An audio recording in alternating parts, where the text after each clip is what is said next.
under Standing Order 209.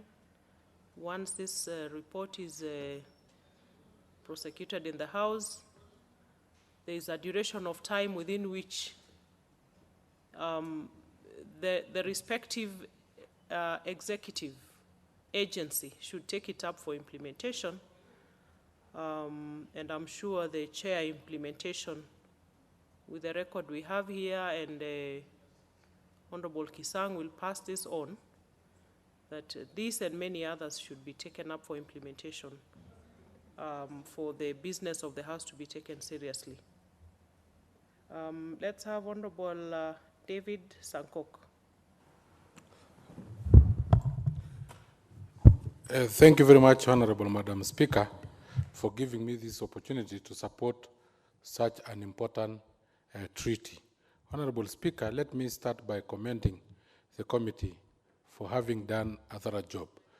Honorable Speaker, you know, in the past, whenever members of parliament travel, sometimes in such trips like benchmarking, they only see how much we spend outside there, but they don't see how much we learn and how much we come and implement in this house. Sometimes when we move out, Kenyans should be aware that we travel outside for their own good, sometimes to go and learn best practices, just like this particular Beijing Treaty, which will assist our performance and artists to earn a living of their own. Honorable Speaker, because for a long time, our artists and performance have been the poorest in this country. Honorable Speaker, yet they entertain us, they have talent, but they don't really reap from their talent. It is the pirates who pirate their music sometimes and reap where they have not sown. So, Honorable Speaker, the Beijing Treaty on audiovisual performance, which is a multilateral treaty which regulates copyright for audiovisual performance and expands the performance rights, is very important for us as a country. Honorable Speaker, and I acknowledge that the rights of performance in this field was felt as it is totally being unfair, and it is an anomaly that the whole world did not at first address. But now it is being addressed right now, Honorable Speaker. I urge this House to support it so that we move forward to protect our artists. The Beijing Treaty carries the recognition that all performance of literary and artistic works or expression of folklore deserve to be protected, regardless of their nature, thus setting the record straight at, Honorable Speaker, at last, and encouraging countries to amend these respective intellectual property provision accordingly. Honorable Speaker, I know in this country we have a bit, and we have not implemented fully the Intellectual Property Protection Act, Honorable Speaker, but if we rectify this treaty, we'll be demonstrating it into our own laws, Honorable Speaker, and it will be up to the implementing agencies to make sure that they have implemented. Honorable Speaker, I will still reiterate that our artists are suffering.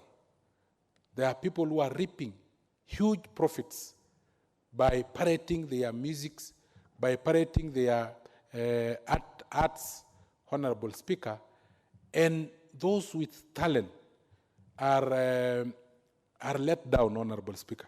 And times you find that they will have been role model.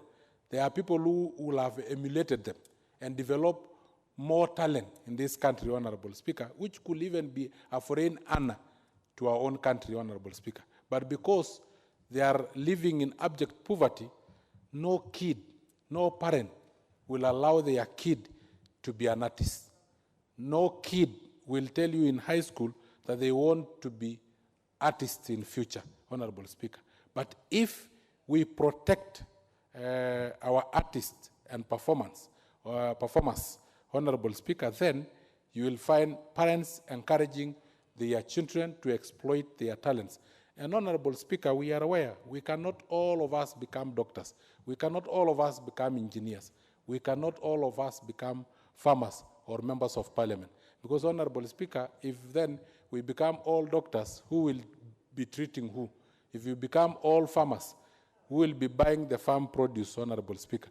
If all of us become legislature, who will be legislating to who, Honorable Speaker? And that is why we really need, as we move to the new curriculum, the new primary school curriculum, our new education curriculum, Honorable Speaker, it is good because this curriculum is trying to exploit the talent of various pupils, Honorable Speaker. And if we can be able to learn that some kids have talent in artists, have talent in music and so on, Honorable Speaker, it's high time we start protecting them before they start graduating.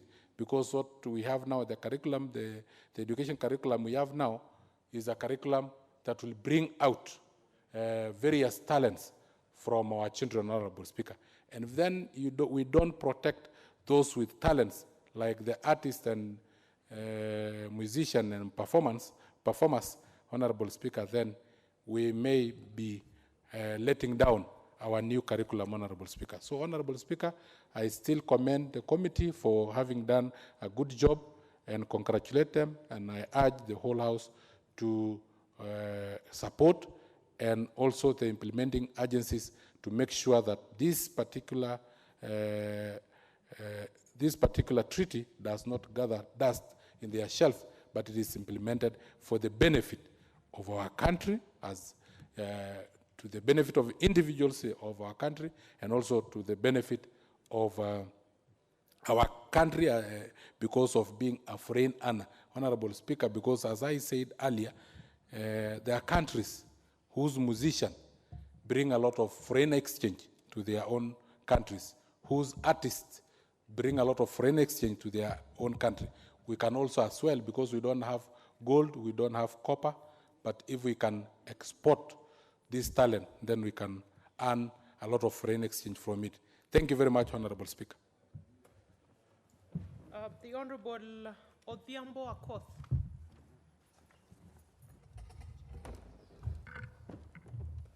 Thank you, Madam Speaker, for giving me this opportunity. Madam Speaker,